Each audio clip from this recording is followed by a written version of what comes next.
Welcome to All About Agatha, the podcast dedicated to reading and ranking every single mystery novel written by the Queen of Crime, Dame Agatha Christie. I'm Catherine Brobeck. I'm Kemper Donovan. And this week we are returning once again to our beloved Hercule Poirot and the labors of Hercules, which we've been covering these past short story episodes.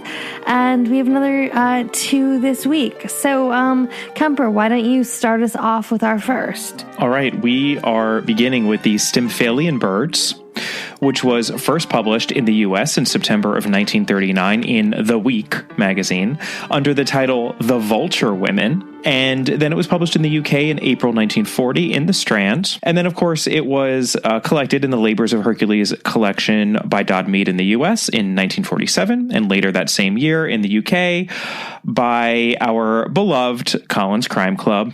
Catherine Brobeck, who was the victim in the Stymphalean birds? I mean, I will tell you the victim, Kemper, but first, wouldn't you like to tell us a little bit about those Stymphalean birds? Oh my gosh, Catherine, you're so right. I almost forgot that it's story time.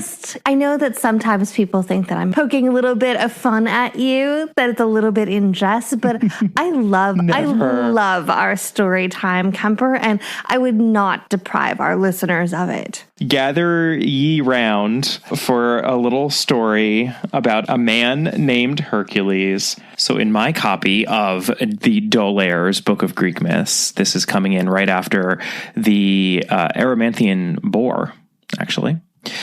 Then Eurystheus sent Heracles to rid the Stymphalean lake of a swarm of dangerous birds. They had feathers of brass so sharp that when one of them fell to the ground, it killed whomever it hit. But they could not penetrate Heracles' lion skin, and he made such a din with a huge rattle that the birds took fright and flew away, never to return. He was using that Nemean lion skin, just as Hercule Poirot builds his knowledge base, or his mind palace, if you will, from case to case, exercising those little gray cells. One could say that. One could draw that metaphor, especially since Christie does often go to interesting metaphorical places in these stories. This one is actually not quite as metaphorical, actually, as some of the others. We have some bird-like humans, actually, in this story. This is one that I really remember from when I read it the first time as a kid of around 12 or so. I remember the image of these bird-like sisters. Right. But I'm getting ahead of myself, Catherine. Tell us about the victim, if you please, in the Stymphalean birds by Agatha Christie. His name is Harold Waring. He is an Undersecretary of State for Britain. He's, 30. He's nice enough looking. He's on holiday in Czechoslovakia. We've seen Czechoslovakia before. I mean, I have to tell you, I got so excited when I saw that this entire story is set in Czechoslovakia, because I just said that I did remember the story, but I did not remember the setting, because it now means so much to me as a devotee, a deep diving devotee of Christie. Right. She's been referencing Czechoslovakia since the 1920s, and to get this shout out here decades later to, what she was riffing on in The Secret of Chimneys. We actually just covered recently Spider's Web, her original play that she wrote in the 50s. She made a throwaway reference to Czechoslovakia in that one as well. She's often having fun when we see this made-up country in her text.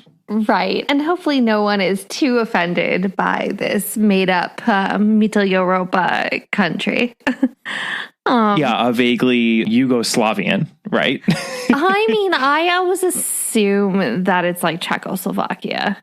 Don't you think? Yeah, I think I have in my head Bosnia-Herzegovina. There seems to always to be like a Prague tinge to it. So. No, yeah, I think that's fair. I mean, the denizens of Czechoslovakia are of Slavic origin, I would say. Their language is a Slav language. So, yeah, in and around that kind of Central Europe area. Right. And anyway, Harold Waring is drawn into the drama of this young woman and her mother at the hotel that he's on holiday at. And, he has a bit of a crush on the young woman. Uh-oh.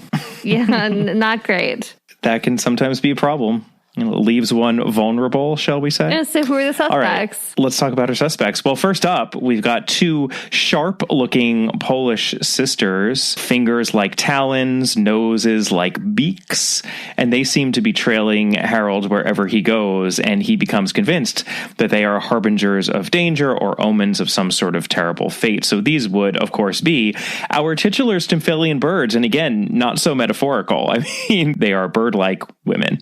According to Harold Waring, that is. Right. And then we have Mrs. Elsie Clayton, who's a beautiful young Englishwoman who's traveling with her mother, Mrs. Rice, who's a dignified and very multilingual Englishwoman. And that's about it. Yeah. We are in a short story here.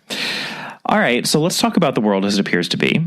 Harold Waring is on holiday in Czechoslovakia, as we mentioned. And his only real companions in this hotel are Mrs. Clayton and Mrs. Rice, because they speak English. And he pretty much only speaks English. I mean, he has some French, it seems, but he's having a real problem communicating with the people who work at the hotel and anyone else who's staying there. May or may not be an important point later on. I mean, I will note that part of the reason why I think that we're probably in Middle Europe versus like Yugoslavia is that he becomes determined to learn German. Yeah, totally. But yes, go on. So dear Harold, has an understandable crush on Elsie Clayton, this beautiful young English woman traveling with her mother. And she is married. We do learn that she's married, although at first Harold assumes that she's a widow. But eventually her mother, Mrs. Rice, corrects him and lets him know that Mr. Philip Clayton, Elsie's husband, is a drunken, abusive bully. And that Elsie is taking some time away from him, and it seems perhaps trying to figure out the best way out of what seems to be a disastrous marriage. Right. So the two other guests at this hotel are the two previously mentioned older Polish women who turn out to be sisters. And he is really spooked by them. He increasingly believes them to be some source of latent evil.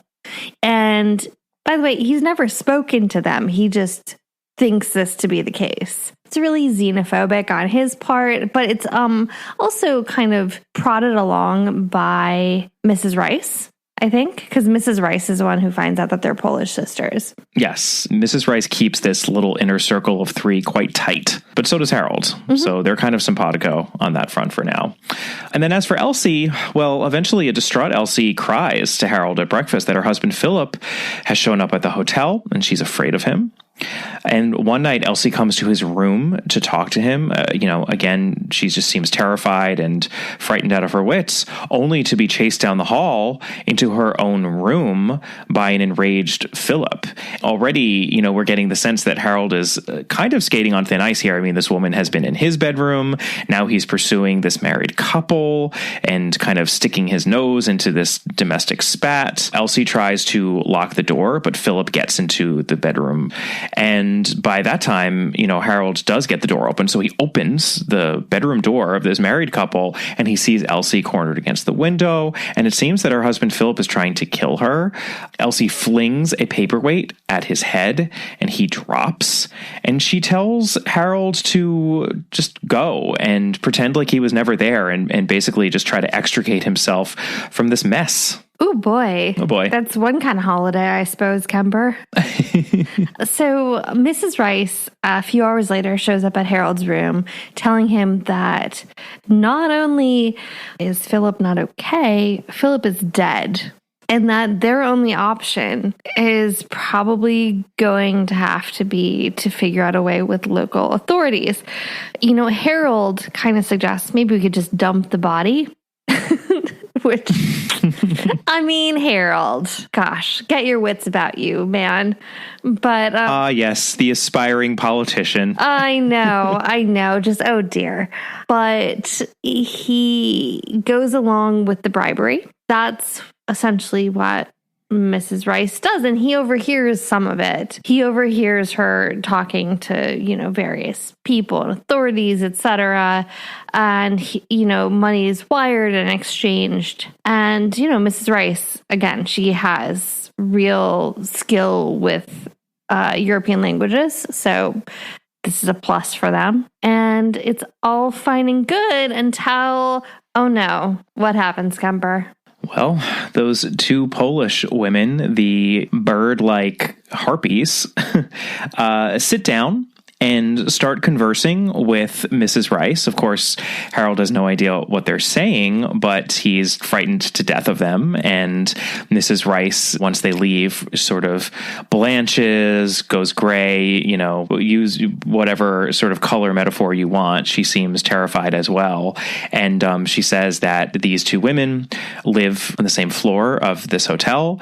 They heard everything that went on. They are requiring payment as well. So it's not just the police in Czechoslovakia who have to be bribed. It is these two Stymphalean birds who are going to need Harold to pay up yet again, because he has also, by the way, been the source of the bribery money that was paid out to the Czechoslovakian police. I mean, Mrs. Rice collected his money and, said, I'll see what I can do, since, again, she was the only one who could speak with them. And yeah, apparently he's going to have to pay up and do it again. And he's just feeling pretty hopeless about all of this when something quite exciting happens, doesn't it, Catherine? Yeah, he's despondent. He's sitting beside the lake, thinking about how he's going to spend the rest of his life giving payments to these two Polish sisters. And he perhaps sees a foreigner coming along the path towards him. This is, by the way, I just would like to point out the last 4 pages of again, as all of the short stories in this collection are, a rather lengthy short story. A very lengthy short story. And this is the very end of it. That foreigner, do you think he's Polish, Kemper? Do you think I don't think he's Polish. Do you think he's German? No. Do you think he's... and I definitely don't think he's French. Is he perhaps Belgian? Is it our dear Hercule Poirot? It may well be our dear Monsieur Poirot. He, in fact, has come to this same hotel, and he comes across this despondent Harold, and he sees him, and he sees how upset he is. And Harold, because he's exhausted mentally and physically, he just ends up pouring his heart out to Poirot. And he just tells him everything, even though it's probably really deeply inappropriate at this point. He tells him everything. He says these Polish women are clearly at fault, and he's totally terrified. And Poirot says, you know what? Trust Papa Poirot. I will handle this for you. I think that is usually wise advice to follow. Usually so. And we are now at the portion of our story where we can turn to some clues here. And we've got 2 clues, actually. The first is an oldie but a goodie, but with an interesting little twist on it. And that is our old eyewitness clue. We can never take a single sense at face value clue in Christie. Mm-hmm. Do you hear someone but you can't see them? Well, since we're in an Agatha Christie story, that means it's probably a dictaphone or someone throwing their voice or a ventriloquist or something like that, because such is the way of the world in a Christie story. We're just not supposed to trust anyone. We need to both, see and hear a person. And here we have a key conversation taking place right in front of us in a foreign language, which is when those two Polish sisters come up to Mrs. Rice, blackmailing her. And really, we could even say these conversations that have been happening between Mrs. Rice and the police as well. Mrs. Rice tells Harold what is happening in the course of these conversations, but we as readers certainly never get any kind of objective information about the content of those conversations. So this is, I think, just like a really clever, devious spin on that trope, because it's even trickier and harder to root out than when you hear a voice, but you don't necessarily see the person speaking. It's also like travel specific. Like, this is what happens if you go abroad and you only speak English and a little bit of French, and you're in the middle of Europe in a Czechoslovakian-like country. People might take advantage of you because you don't know what is going on. So we should perhaps question what is going on in those conversations. And if we are questioning that, then that means, of course, that Mrs. Rice is potentially a person that we should be thinking twice about. And then I'll just roll right on into the second clue as well, because quite honestly, this one just struck me while we were summarizing the story. But early on, Mrs. Rice is described as tall. And I would also point out that even though Harold Waring does see this Mr. Philip Clayton when he rushes into, his bedroom, and then Harold follows Philip and Elsie to their bedroom in the hotel, it's all very agitated and quick, and he doesn't necessarily get a great look at him. It's not that there's bad lighting or a scarf covering his face or anything like that, but, perhaps we should be a little suspect of who Mr. Philip Clayton is and just think twice about the fact that Christie goes out of her way in a short story to describe Mrs. Rice as tall. I just think that's interesting, and maybe that will be significant. What do you think, Catherine? Oh, yeah, probably so, Kemper. So the world as it actually is, again, Poirot only shows up at the very end of this. And so when he reappears the next day, he assures Harold that all is well and that the two women are in custody. And Harold is deeply relieved, no longer having to fear these two Polish birds. And he turns his head only to see, who do you think he sees, Kemper? Well, he sees Mrs. Rice and Elsie Clayton in custody because they are the con artists here. They are the harpy-like duo because there was no Philip. Philip Clayton was Mrs. Rice dressed up as a man. And there was no murder because all that Harold saw was Elsie throw this paperweight at Philip, and then he supposedly fell, and it was only reported after the fact that he died, but there was no murder. Philip, aka Mrs. Rice, was fine. There was also no bribery because, again, all those conversations were between Mrs. Rice and the police. Who knows what they were talking about? I think Poirot theorizes that maybe she claimed to have lost a brooch. Right. Or something like that. And then, of course, that key conversation between the two Polish sisters and Mrs. Rice, they were probably like talking about the weather or the sights, because they actually are two nice older ladies from a good Polish family. Right. Which is what we are actually told about them in the beginning. And this is all because Harold Waring needs to learn some other languages. I know. If he's going to travel abroad and not rely on the kindness of strangers. I kind of love this because, Christie is so constantly taken to task, and rightfully so, for the xenophobia that can sometimes appear in her stories. But in this case, she's really riffing on the notion of an insular Briton who is traveling abroad and doesn't even know how to communicate with anyone, and he gets his comeuppance, right? And the moral of the story is be a little bit more worldly, learn a little bit more about the places you're visiting, including the languages that people are speaking, pick up a couple of words, and maybe you won't find yourself in this mess. Right. And I think that there could be a long conversation had about similar misunderstandings about just areas of expertise that one doesn't know anything about. We've seen it in various things about science and formulas. Mm-hmm. We saw it in black coffee, right? Yep. And we've seen it about finances where somebody can't bother to read a spreadsheet or a yeah, ledger. Totally. And so as a result, because they are financially illiterate, something completely obvious just slips beneath the surface. And here we have the same thing, except it's, with German or whatever.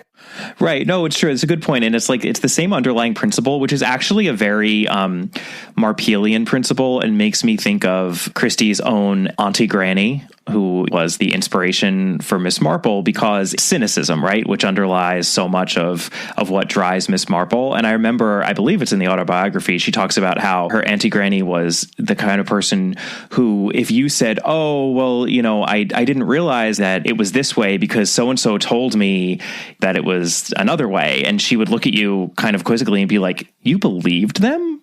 Why? Why would you just so blindly follow someone else? This idea of you got to think for yourself and act for yourself, or else, well, of course you're going to get hoodwinked because people are awful and you need to stand up for yourself. Right. You silly person. Right. I love that. No, I like it too. Despite the fact that Poirot is only in it for a few pages, it's a neat little story. It is. And this is one case where I think the fact that it appears in a collection makes that aspect of it quite forgivable, because there's almost a certain amount of tension in the story as you're reading it. And you're like, where's Poirot? Right. Because you know that he's going to come in. So it's kind of great because you're waiting for the other shoe to drop the whole time. If this were like a standalone that had just been written and like not in the course of a series, I think that would be a bigger issue. But I actually kind of like that because we know he's going to get there eventually. Yeah, he just gets there very late. So that actually adds quite a bit of tension to it. Yeah, it totally does. This episode is brought to you by Best Fiends. Okay, so you may have heard us talk about this game before, or maybe there are other people in your life who've been playing it and talking it up, because there is no denying that Best Fiends is a hit. You solve puzzles on your screen that get increasingly harder the longer you play, but you know what it doesn't change about those puzzles? The fact that they are bright and colorful and fun and approachable. I find myself playing Best Fiends when I need to unwind a little, which these days is, let's be honest, a bit more often than in normal times. Right. And, you get to sort of travel through individual lands, and you get like a desert landscape and, or a forest landscape in the background while you're having to defeat the various creatures, the slugs in the levels. And, I have to say, Kemper, given that I don't really have a change of scenery and haven't had one in a long time, I really like the changes of scenery in this game. Absolutely. That is much appreciated on my part as well. So engage your brain with fun puzzles and collect tons of cute characters. Trust me, with over 100 million downloads, this 5-star rated mobile puzzle game is a must play. Download Best Fiends free on the Apple App Store or Google Play. That's friends without the R, Best Fiends. I think we're ready to mosey on over to our next labor of Hercules. What do we have up next, Catherine? The Cretan Ball. It was first published in the U.S. in September of 1939 in the week under the title Midnight Madness. Then in May 1940 in the Strand in the UK. Then, as we have previously said, these were collected in the U.S. in Labors of Hercules in 1947 by Dodd Mead, later the same year by Collins Crime. Well, let's talk a little bit about our victims, because there are two. There are more than two, Kemper. Well, I was going to say the first is really more of a category. Yes. Let's give them their due. Yeah, no, it's a collective. The first victim is a whole bunch of sheep, and we're not speaking metaphorically there. We do mean literal sheep. I know. Because these poor sheep in this story have their throats slit. Mm-hmm. Yeah, that's upsetting. Very upsetting. And then we have Diana Mabberley, who's, she's upper middle class. She's pretty. She's smart. She's young. But her handbag and her weathered tweeds let us and let Poirot know that she's probably a bit short on money. She is the victim because she's going to lose her fiancé. And that's why she's the one who ends up coming to Poirot, because she's being dumped. And it's funny, too, because when she does go to Poirot, this is something that I underlined in my book. Poirot says to her when he finds out that, she had been engaged and she's very upset that she's not engaged anymore. He says, "It is certainly not my métier in life to patch up the lovers' quarrels." And I underlined it and wrote in the margin, "It's not?" Really? It's like, yes, it is. Poirot, you can tell yourself that, but that is not what you do practically. Yeah, that is, in fact, your métier, mon ami. Come on. I mean, I do think it's really funny that Papa Poirot doesn't realize that he's doing it. Self-awareness is not necessarily Poirot's strong suit, is it? No, it's not. So, who are the suspects, Kemper? First up, we've got Hugo Chandler, who is the formerly affianced of Diana Mabberley, and he is strapping and talented and handsome and tawny-haired. Just definitely one of those moments when he appears where it's a hubba hubba. Oh, he has broad shoulders. He was in the Navy. I don't think that she mentions his slim hips, but she may as well have. I mean, you gather it by his broad shoulders and nice build. I don't think we've seen a man this well proportioned since child murderer Anthony Marsden in And Then There Were None. And that is not a spoiler, people, because that is part of the premise of the novel. Yeah, so Hugo Chandler is a Navy man. Again, just had been fabulously handsome and talented and successful, but not so much recently because apparently he's going mad. And that is why he broke off his engagement to Diana Maberly. Who do we have next, Catherine? We have Admiral Chandler, who's Hugo's handsome, incredibly wealthy, incredibly well-respected father. And then we have Colonel Frobisher, who is Admiral Chandler's best friend. He's kind of mousy and ginger, and he also was the childhood best friend of Admiral Chandler's now deceased wife. So these two have known each other for a long time, and he, in fact, seems to have been perhaps a bit of a fifth wheel, if you will, to this couple. Catherine Brobeck, we've already gone through the victim and the suspects. I'm just realizing now, I don't know, I'm off my game. I know, I had to remind you in the first one, Kemper, and so I know. So now, are you going to regale us with a story? I am. I promise. I'm always so excited to delve into the Dole. I mean, I have to say, I was a little bit distracted by all of the sheep with their slit throats. So. Then Eurystheus sent Hercules south to catch a fierce, fire-breathing bull on the island of Crete. The Cretans, who were great bullfighters, could not catch the bull, but Hercules seized the charging bull by the horns without heeding the flames from its nostrils, flung it to the ground, and returned to Mycenae, bringing the subdued beast. Eurystheus was glad he had a safe urn to hide in. That's all. I, by the way, listeners, spent a full week on the island of Crete once. I'll have you know. It was quite lovely. That sounds very nice. I'm jealous. Yeah.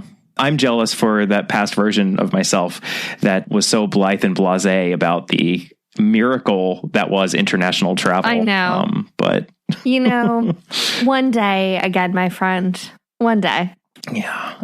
All right. Tell us about the world as it appears to be in the Cretan Bowl. Diana Maberly shows up at Poirot's flat, and she's desperately begging for his assistance, even though she knows it's going to sound really tremendously stupid to him. Because, you see, she, as we said, was engaged to the love of her life, her childhood neighbor at that, Hugo, who she adores and who she knows adores her, except he's ended the engagement. And he told her to essentially leave him alone, never speak to him again, and go on and live her life. Very abruptly, and not just ending it, but like cutting ties with her. It's all extremely dramatic. Right. And, the tragedy of it is when she's pressed a little bit by Poirot, it seems that he thinks he's going mad. And he seems to believe that he murdered an entire field of neighboring sheep. Diana is just bewildered, and she tells all this to Poirot and says she doesn't believe it, and she can't figure out what's going on. Something is wrong. She doesn't really believe he's crazy. He's never seemed crazy. And Poirot, instead of being like, you just go deal with this yourself, he's like, okay. You know what? Like, at the bare minimum, I'll come down there, give this a day of observation. And when he does go down there, the section opens up on Poirot just taking in the magnificence of Hugh Chandler's physique. I just have to pull it out here. Tall, magnificently proportioned, with a terrific chest and shoulders and a tawny head of hair. There was a tremendous air of strength and virility about him. And then, because we know what Christie is doing here, since this is the Cretan Bowl, that is the title of our story, a little later on, Poirot murmurs, yes, he is magnificent, magnificent. He is the young bull. Yes, one might say the bull dedicated to Poseidon, a perfect specimen of healthy manhood. So we got our Cretan Bull. Yes, we do. And we have some weird relatives. I mean, first of all, the magnificent Hugh is a weird relative since he's obviously super nervous and distressed, just like in a terrible mental state. And then Admiral Chandler, who, also is a rather handsome specimen, although obviously a generation older, seems distressed about his son, but insists that there's nothing to do. Well, and they refuse to go to the doctor. That's like another weird thing about them. Absolutely, yeah. Both Hugh and his father refuse to go to a doctor. In Admiral Chandler's case, it's because he firmly does not believe in them. He just thinks that doctors are rubbish. And in Hugo's case, it's because he's a beast of a man, right? He is our titular bull, and he does not want to be locked up when he might live, into extremely old age with his magnificent constitution. That would just be, miserable. He could be staring down decades of misery here. So we get the sense early on, this is a story like so many of Christie's stories, actually, that is suffused with the threat of suicide. Right. And it will remain to be seen if that threat is acted upon by the end of the story. We have a third member of this little gathering that Poirot comes in on when he first arrives at Lyde Manor. Who would that be, Catherine? Yeah, it's Colonel Frobisher. He is a sort of like small, less marquee specimen of a man. He tends to lean forward very heavily. He's a ginger. He looks a bit older than the Admiral. He really spent a long time in India, of course, because we know our Indian colonels from Christie. And, he feels terrible about all of this. And he is actually sort of sympathetic to Poirot being there.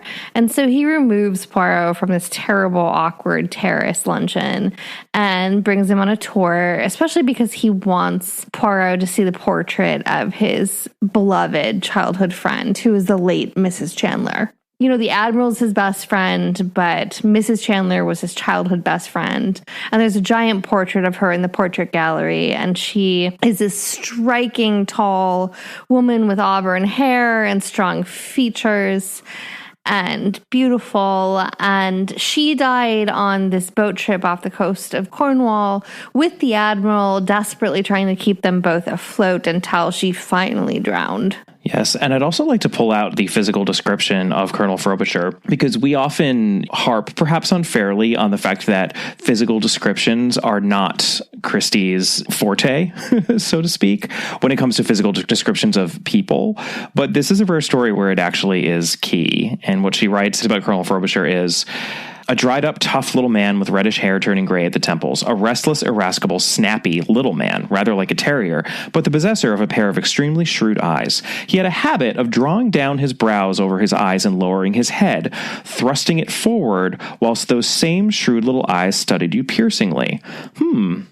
Lowering your head and thrusting it forward almost sounds like something a bull would do. Maybe a little bit, huh? Just pointing that out. All right. So after Poirot gets this backstory, this tragic backstory about the Admiral and Mrs. Chandler, he then has a little tete-a-tete with Hugh Chandler himself. And Hugh tells Poirot that he knows why he's down here. Nothing good can come of this. He's totally crazy. There were bloody clothes on the floor of his room after those horrific sheep murders. And he has intense hydrophobia at this point. As he describes it to Poirot, he desperately wants to drink water, but he can't because of his hydrophobia, presumably. So that's extremely uncomfortable and upsetting. And he also has hallucinations. At one point, he fancies that he sees a skeleton behind Poirot, and he just refuses to put any of this on his beloved Diana. He, has released her and wants her to go live a better life somewhere else with someone else. Poirot, by the way, also at one point during this conversation asks Hugh if anyone in the house suffers from eye trouble. And Hugh tells him that his father does. More on that later. What happens next, Catherine? Diana and Poirot convene, and they agree that they're going to spend the night at Lyde Manor whether or not anyone else likes it. Diana will lock her door, just in case. But Poirot wants to be there during the night because he really does feel like something is up there, and everybody fights them on this. They think it's just complete madness for Diana and Poirot to be in the house at night. But Poirot gets his way always. So in the middle of the night, there's a commotion, as we would expect at this point. So Hugh is found in the hall, passed out, outside of Diana's door. He has a bloody knife in his hand. There are claw marks on her door, knife cuts on her door, scratches, basically. And there's a dead cat downstairs. It seems like Hugh, in a fit of madness, killed a house cat downstairs and then crawled to Diana's room and clawed at it with a knife to try to get in and kill her. And totally distraught Hugh suddenly becomes conscious, and this is explained to him, and he sort of bolts downstairs to like the gun room because, of course, why not leave that open when you have a crazy person in the house? Sure. Yeah, it's now dawn at this point. It's early morning, and he's going to go out to go rabbit hunting. Yes, we're using air quotes there around rabbit hunting. We all know what he is about to do. Again, the threat of suicide hanging heavily over this story. And I suppose we should have put that poor cat on our victim list as the third victim, in fact. But that would have been spoiling things. Right. Poor cat. All right. Well, it's time for our clues here. And our big clue, I'm just going to call myself out here, is basically just an opportunity for me to brag. I'd like to brag for a moment at my newfound prowess when it comes to poisons, which is a direct result of the close sustained reading of Christie texts that we have done in the course of this very podcast, listeners. Because when I was reading the story and Poirot asked Hugh, out of the blue, if anyone suffered from eye trouble, what did I put in my margin with my trusty little pen? Oh, yes, that's right. I put atropine, eserine. Because I knew that meant that just from that question, that there was going to have to be some key role played by one of those two poisons, since in the Thumb Mark of St. Peter, a Miss Marple short story, fast forward if you do not want that spoiled, we had the poison of atropine, which was contained in eye drops. And in that case, it was a poison that a father used against his own son. He, in fact, murdered his son in that story, but that's interesting. And then we also came across eserine, which is a related poison to atropine and which appeared in eye drops in Crooked House. I don't have to go any further than that. If you've read Crooked House, you will know how that happened. And otherwise, please go read Crooked House. What are you doing? It's one of the best Christie novels ever. So the deduction here is that somehow atropine or eserine has to be key in the committing of the crime. And given that Hugh told Poirot that his father is the one who had eye trouble, that would mean that atropine is in Admiral Chandler's possession. That doesn't mean that he had to do it. Anyone within this house, I suppose, could have had access. But I was already rather suspicious of Admiral Chandler at that point. I think I could practically hear Catherine rolling her eyes throughout that rolling my incredibly dilated eyes. You're incredibly atropine saturated. my incredibly dilated eyes, because we'll get there in a second. But I also have another clue. Oh, another on the fly clue, sort of. But I went to great pains to pull out that description of Colonel Frobisher, in which he's described as making gestures that are rather bull-like. Christie doesn't stop there, though, because she really does play fair, and she does mention in the course of this story that Hugh himself makes a similar gesture. So if we are reading closely here between the lines, let's just think back to that tragic little backstory. Christie has certainly dealt in love triangles before. Perhaps there was a little love triangle going on here among Admiral Chandler and his wife and Colonel Frobisher, these childhood best friends. I'm thinking Five Little Pigs. I'm thinking so many countless other Christie novels. We should just keep that in mind as we get into the world as it actually is. So Hugh's bewildered as to why Poirot would stop him, because clearly he's a monster and he needs to go off himself. And Poirot does stop him by putting his hand on his arm before he tries to go out the door. And Poirot says, "Don't do this because you're not crazy. You're being poisoned." And Hugh is even more bewildered because, keep in mind, he's woken up in a pool of blood. He sees hallucinations. He had a knife in his hand, and he can't figure out what Poirot's talking about. But Poirot basically informs him that, you're being poisoned through, of all things, your shaving cream, which we should note earlier, Poirot really snoops amongst his stuff for a while, and then they make a little trip into the village. It's not spelled out what goes on here, but it's pretty much assumed that he takes samples from what are amongst Hugh's belongings and brings them to the town chemist. But his shaving cream was laced with atropine sulfate. And so there had been stories before about Colonel Frobisher's time in India and poisonings by datura, but that's not what's used here. Poirot sort of reasons that a similar poison would be made from belladonna. So, of course, belladonna is used historically in like stuff like women's cosmetics from ancient times to widen the pupils.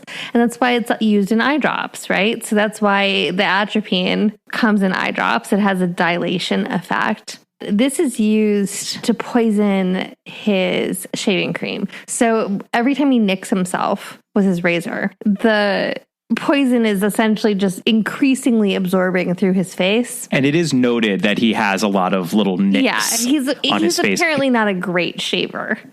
It's an example of Christie's great sleight of hand or obfuscation, even in a short story like this, because she's describing it in the course of telling us what a mess he is.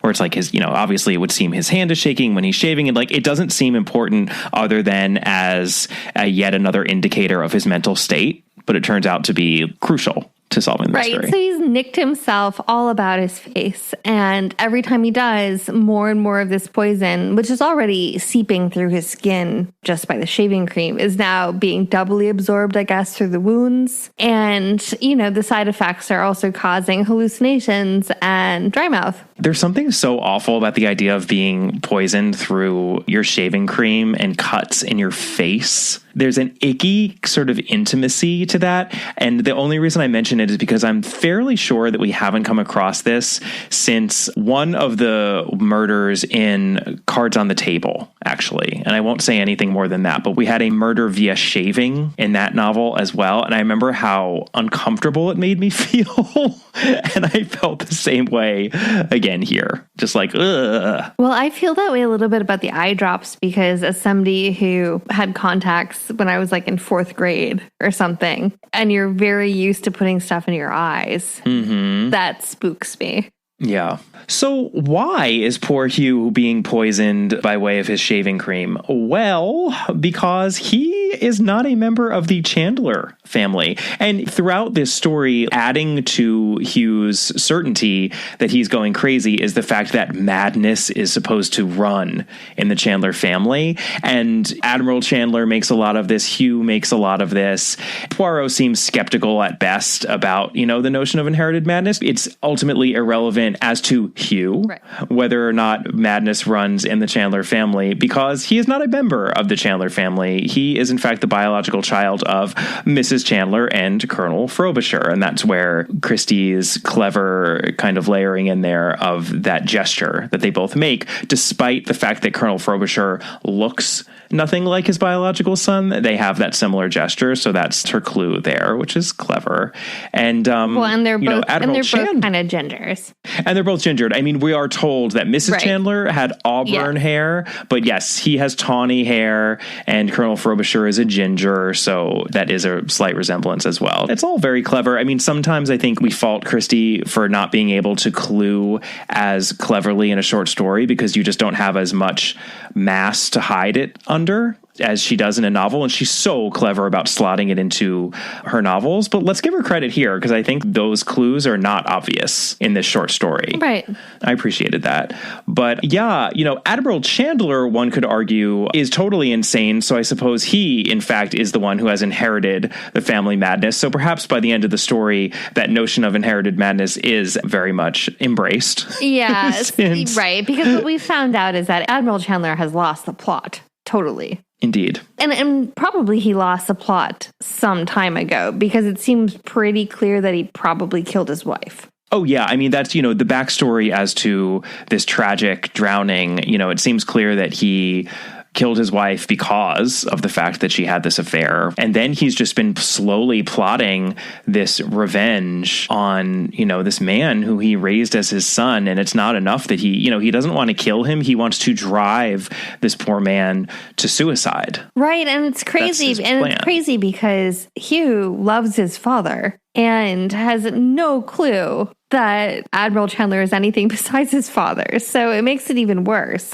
Oh, yeah. No, it's pretty awful. And this is where sometimes we have these abrupt endings in the short stories, right? Because a more traditional, judicially solvent, shall we say, ending would take too long. So how does this all get wrapped up, Catherine? Well, Poirot gives his usual big explainer while everyone's standing there. Again, surrounded by guns, because that seems safe. And while he's explaining all of this, Admiral Chandler sort of disappears to go wabbit hunting, to quote Elmer Fudd. They kind of look for him. They wait a beat, and Poirot stops Colonel Frobisher from going outside. Then they hear a gunshot. The end. Yeah. And I mean, Hugh is conveniently off stage. Yeah, he's gone with Diana at that point. He and Diana are just like, Hugh, Diana. And, the lovers are reunited. So, yeah, Poirot pulls one of his, I'm just going to go ahead and let you kill yourself moves, which he absolutely does do from time to time. He does. Despite his Catholic origins. Right. And that is the end of the story. The Admiral is no longer. And I suppose Colonel Frobisher and Hugh Chandler have some catching up to do. But the Cretan bull has been tamed. Indeed. I mean, it's kind of a weird story. I don't dislike it, but it's a little bit of an oddball story. I agree. I mean, it's funny. It actually has a lot of commonalities with the Le Mesurier inheritance. Yeah. I mean, spoiler here in case you haven't read that story yet, but that one is very much about inherited madness in a family, and also hinges on the notion of the biological son of this family not actually being biologically related after all. So it's stuff that she's done before. We've talked about how good this collection is overall, and I still think this is a perfectly good Christie short story, or even Poirot short story. I don't think there's anything wrong with reading this at all. I mean, it was perfectly enjoyable to read. It's just like a little bit of an oddball thing going on here. It's a little bit of an oddball, and it's funny, and it's rather convenient for purposes of summarizing, where we are in the collection as a whole right now when it comes to the labors of Hercules, because I think the two stories that I would give slight check minuses to are the Cretan bull and the Erymanthian boar. The bull and the boar. Like, it's very easy to remember that. And the rest of them, in particular, the Nemean lion and the Augean stables, but even all the others that we've covered thus far, like including the Stymphalean birds, which I quite enjoyed, have been fantastic. So this is just slightly less than fantastic, but still worth reading and perfectly enjoyable. Right, I agree. And it's funny because, as we said in the previous story, Poirot is very much not in it. In the Stymphalean birds, yeah. And he is very much in this story. Mm-hmm. But this is a little bit more of a ho-hum Poirot short story. And it pains me to say that, because there really is nothing ho-hum about a Poirot short story. They're all a delight. But again, it's the superlative company that it keeps within this collection that I think just gives it a little bit of a relative demerit. Right, agree. But not so totally much so. Agreed. I mean, I don't think that should detract at all from the appeal of this collection in general, which I think, as we've been going on, has been just great. Absolutely. All right, well, that is the Stymphalean birds and the Cretan bull. We are making our way through that collection a little too quickly for my taste, because I really would like to just wallow in it, marinate in it as long as possible. But we will not be covering the labors of Hercules next time. We will, in fact, be covering a novel. And happy day, it is a Poirot novel. What are we covering, Catherine? Oh, we are covering Dead Man's Folly. And Kemper, do you know what? I accidentally have 2 copies of this. Ooh. That is not some bias on my part. It's just totally random circumstances that I have 2 1970s copies of Dead Man's Folly. Lots of fun to be had with that one. Cannot wait for it. And we would love to hear from you in the meantime, as we always do. You can check out our bonus content over on our Patreon site, which is at www.patreon.com/allaboutagatha. You can email us at allaboutthedame@gmail.com. Our Facebook page is All About Agatha. Our Instagram handle is at All About Agatha. And we are on Twitter at All About the Dame. Catherine is on Twitter at Robcat. And we would so appreciate more ratings and reviews reviews. A number of you have given us quite a few of them recently, but we could always use more and reach more people that way. So please take a moment if you haven't already, and we'll see you next time. Bye. Bye.